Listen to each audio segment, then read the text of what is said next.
Selamat pagi Bu, perkenalkan nama saya Firman Bintang Soit dengan NIM 11S23041. Di sini saya membahaskan tentang software security, di mana itu adalah pelajaran kita dalam week 11. Di mana agenda presentasi ini akan memuat yaitu mind map ke knowledge for software security. Bagaimana sih gambaran visualnya, dan juga 3 jenis knowledge ataupun 3 jenis pilarnya, dan juga perbandingan 3 jenis knowledge, dan 7 kita akan jelaskan lebih rinci katalog-katalog yang ada di 3 pilar tersebut. Jadi kita mulai dalam mind map yang sudah saya buat. Secara garis besar kita memiliki knowledge for security, di mana perspective knowledge, ada diagnostic knowledge, di mana ada 3 bagian dalam perspective knowledge, yaitu principle, guidelines, rule, dan juga diagnostic itu adalah pattern, exploit, vulnerabilities, dan juga historic knowledge yaitu history risks. Coba kita telah lagi. Di sini ada 3 jenis knowledge dalam cyber security. Secara garis besar bagaimana sih mereka untuk menentukan bahwasanya kita membutuhkan knowledge ini untuk membuat sebuah software yang aman. Dimana dalam preceptive, dimana apa yang harus dilakukan untuk membangun software yang aman. Jadi pengetahuan yang bersifat membantu dan memberikan arahan dalam membangun software aman terdiri dari prinsip panduan dan aturan yang harus diikuti pengembang. Jadi ada isinya, yaitu adalah prinsip arsitektur tingkat tinggi, rekomendasi pada level semantik, aturan spesifik pada level sintaks. Nanti untuk penjelasan masing-masing katalog saya akan jelaskan lebih dalam bagian D. Diagnostik, di mana diagnostik ini akan bagaimana mengenali dan memahami masalah keamanan. Jadi pengetahuan yang membantu praktisi mengidentifikasi, memahami, dan menangani masalah keamanan yang umum terjadi dalam sistem software. Jadi ada attack patterns, exploit, dan vulnerabilities, dan juga historical, apa yang dipelajari dari insiden nyata di dunia ini yang sudah ada di masa lampau yang akan kita kembangkan di sini. Itulah yang namakan historical risk. Coba kita mulai dalam perbandingan 3 jenis knowledge. Walaupun dalam knowledge ini kita butuhkan sebagai engineer, software developer, software untuk membangun software, kita akan bedah ketiganya agar kita mengerti bahwasanya ini sangat-sangat penting untuk ketiganya kita lakukan. Jadi ada spesifik tujuannya apa? Tujuannya mencegah masalah sejak awal. Jadi preventif ini dimulai oleh kita coder, di mana coder kita akan membuat kode sebaik mungkin ataupun dalam sisi arsitektur yang sebaik mungkin agar kita mencegah masalah sejak awal. Diagnosis, mendeteksi dan memahami masalah. Misal kita dalam sebuah tim, kita memiliki security analyst, mungkin diagnosis lebih banyak dipakai oleh mereka untuk memahami masalah. Historicalnya belajar dari pengalaman nyata yang sudah ada sebelumnya. Fokus apa yang harus dilakukan? Jadi kita akan bertanya sebagai coder, kita harus punya apa yang harus kita lakukan, apa best practice-nya. Diagnosis, apa yang bisa diserang. Nah, coba kita tanya apa yang bisa diserang dalam software, apa yang pernah terjadi. Itu historical. Jadi waktu pakainya requirement dan desain awal, coding di tengah-tengah, dan juga historical pastinya akan memuat seluruh SDLC. Jadi penggunanya ada arsitek dan developer, dan juga diagnosis itu security analyst, dan juga historical tim manajemen risiko.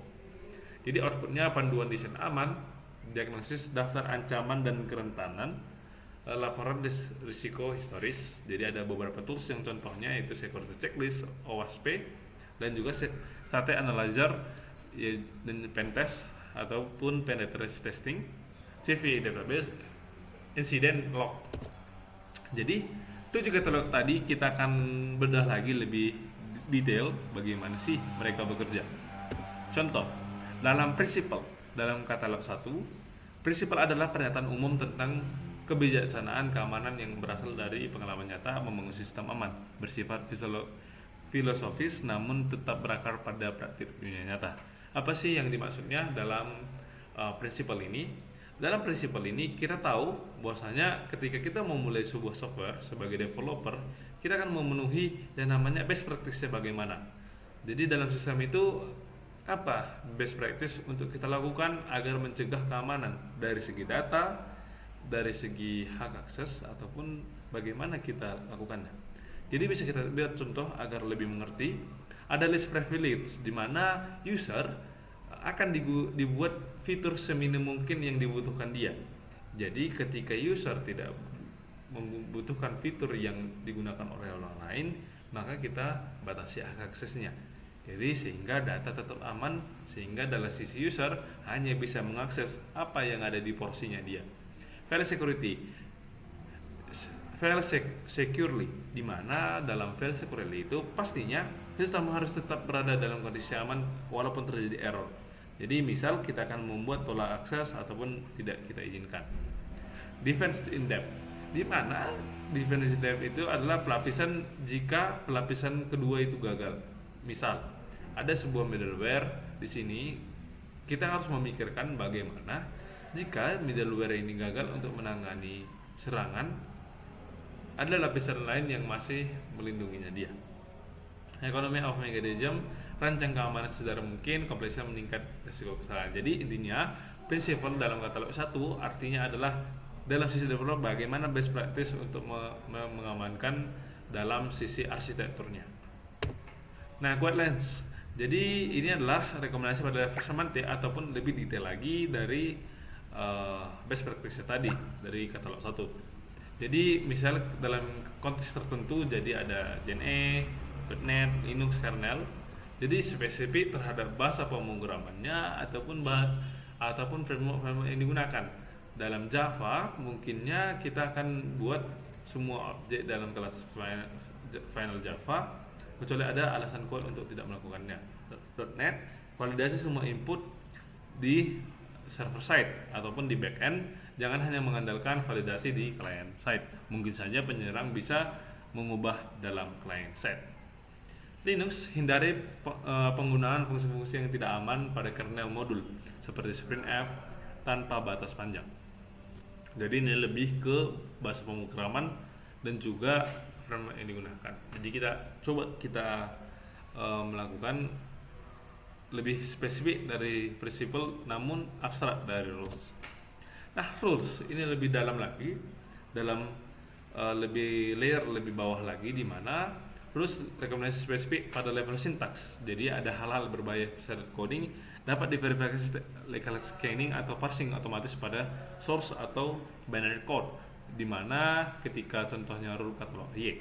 Jadi itemnya use of create, di mana menggunakan C++, kita menggunakan attack to, di mana create rentan terhadap race condition ataupun total attack.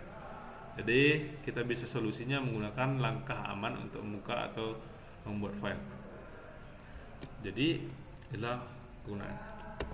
Dalam katalog 4 ada pattern, di mana kita tahu bahwasanya di dunia ini sudah banyak sekali engineer yang melakukan bagaimana sih penyerang melakukannya dan juga pola-pola seperti apa yang dilakukannya. Ada SQL injection, XSS, buffer overflow, total attack, di mana kita akan melist bahwasanya attack pattern pada pola umum serangan yang dikembangkan dari hasil riset ataupun sekumpulan besar advanced software yang ada di dunia ini, berguna untuk mengidentifikasi risiko, merancang abuse case, jadi bagaimana caranya kita rancang, serta security test. Jadi penyerang menyisipkan perintah SQL berbahaya melalui input form untuk memanage database. Sering berbahaya disuntikkan ke dalam web yang dilihat oleh pengguna lain. Jadi buffer overflow, total attack, input melebihi kapasitas buffer, time of check, time of use, kondisi rest antara ini. Jadi kita tahu bahwasanya list-list apa aja yang mungkin terjadi pada software kita sehingga kita dapat mencegahnya. Dalam 5 dan 6 juga exploit, di mana eksploitasi khusus dari serangan yang memanfaatkan kerentanan atau kerentanan spesifik untuk tujuan tertentu. Misal, Eternal exploit mengeksploitasi SPE 2017-0144 untuk WannaCry ransomware. Jadi kita harus tahu apa sih sebenarnya yang sudah ada di dunia ini. Full vulnerabilities, di mana kerentanan adalah cacat dalam software yang bisa dimanfaatkan penyerang untuk mendapatkan akses dari keamanan sistem komputer. Contohnya dalam CVE 2001-44228 RSA muncul log 4J. Nah, history risk di mana ya? Historical risk adalah deskripsi terperinci tentang isu spesifik dalam proyek nyata, dilengkapi dengan kuantifikasi kemungkinan kejadian yang dampak terhadap bisnis atau organisasi. Kita tahu bahwasanya dalam ketiga tadi ataupun condition atau event likelihood plus impact. Jadi, kita akan mengidentifikasi sebenarnya potensi masalah apa sih yang terjadi, itu sudah kita jelaskan dalam pilar yang kedua. Jadi apakah mungkin proyek ini akan salah atau tidak, berjalan baik dengan tidak, jadi kita dapat membuatnya ataupun menginspirasi mitigasi, memberikan petunjuk terhadap mitigasi yang efektif berdasarkan pengalaman nyata. Jadi ini lebih ke risk management, di mana menjadi sumber baru untuk prinsip pedoman aturan, kerentanan, dan pola serangan. Jadi intinya dalam knowledge ini untuk mengamankan software security, pastinya kita sebagai coder ataupun sebagai pemilik, kita harus mengetahui knowledge tentang security terlebih dahulu. Jadi ada 3 pilar yang sudah dipecah. Bagaimana sih 3 pilar ini combine akan menghasilkan software yang kemungkinan lebih aman dari software yang tidak memikirkan dari sisi knowledge. Jadi knowledge penting untuk developer ketika ingin membuat software, agar tidak hanya secara fungsional ataupun non fungsional terjadi, namun secara security juga aman digunakan. Jika ada kesalahan kata, mohon dimaafkan. Terima kasih. Selamat pagi, Bu.